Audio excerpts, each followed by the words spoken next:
చెప్పన్ brother వ్యవహారంతో Bunny fans కి Pawan fans కి దూరం పెరిగిన విషయాన్ని ప్రత్యేకంగా గుర్తు చేయాల్సిన విషయం లేదు.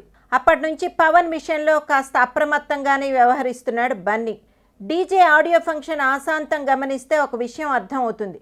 ఎక్కడ పవన్ పేరు ప్రస్తావన లేకుండా అల్లు అర్జున్ గట్టిగానే వ్యవహరించారు. అల్లు అర్జున్ మాటల్లో, అరవింద్ మాటల్లో, దిల్ రాజు స్పీచ్లో ఎక్కడా పవన్ పేరు రాలేదు. అయితే హరీష్ శంకర్ మాత్రం బన్నీ కంట్రోల్ నుంచి బయటకు వచ్చి మరీ పవన్పై తనకున్న ప్రేమను చాటుకున్నాడు. హరీష్ శంకర్ మాట్లాడుతూ పవన్ కళ్యాణ్ గురించి, విజయం పట్ల అతని థియరీ గురించి చెప్తూ ఉంటే అల్లు అర్జున్ గట్టిగా క్లాప్స్ కొడుతూ పవన్ గురించి మాట్లాడుతున్నంతసేపు హరీష్ పట్ల అటెన్షన్ పే చేస్తూ ముఖం తిప్పుకోకుండా, ఎలాంటి ఇబ్బంది చూపించకుండా ఉన్నాడు. పవన్ గురించి హరీష్ ఏం చెప్తున్నా బన్నీ నవ్వుతూనే కనిపించాడు.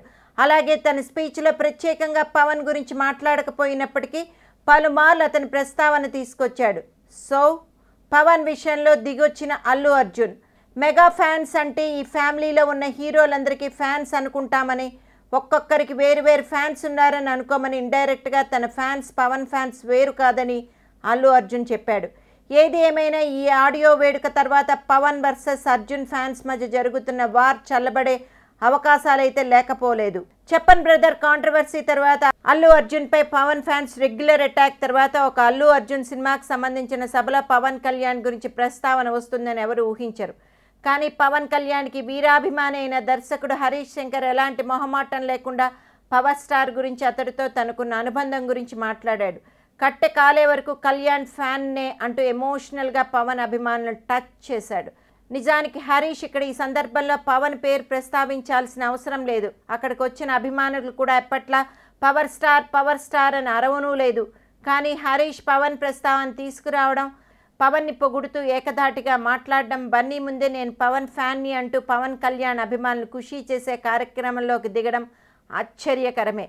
పవన్తో సినిమా ఎప్పుడు అని అడుగుతున్నారు. ఆయన ఆదేశాల కోసమే ఎదురు చూస్తున్నా అంటూ చివరిలో మనసులో ఉన్న మాటని బయట పెట్టేశాడు. మొత్తానికి డీజేలో పవన్ పేరు బయటకు తీసుకొచ్చి పవన్ ఫ్యాన్స్ మనసుల్ని గెలుచుకున్నాడు హరీష్. గబ్బర్ సింగ్ విజయానంతరం పవన్తో జరిగిన ఒక సంఘటన గురించి చెప్తూ, మన సక్సెస్ కనిపిస్తే చాలు, మనం కనిపించాల్సిన పని లేదు అని పవన్ తనతో అన్నారని, అదే తనని ఇన్స్పైర్ చేసి దువ్వాడ జగన్నాథంలో మనం చేసే మంచి కనిపిస్తే చాలు, మనిషి కనిపించాల్సిన అవసరం లేదు అనే డైలాగ్ రాయించిందని, ఆ మాటకి స్ఫూర్తి పవన్ అని అన్నాడు. పవన్ కళ్యాణ్ ప్రస్తావన వస్తుందని ఊహించని వాళ్ళు హరీష్ శంకర్ ఒక్కసారి పవర్ స్టార్ అనడంతో స్టేడియం హోరెత్తిపోయింది. హరీష్ శంకర్ స్పీచ్కి ఫిదా అయిపోయిన అభిమానులు సోషల్ మీడియాలో అతని ప్రశంసలతో ముచ్చెత్తుతున్నారు.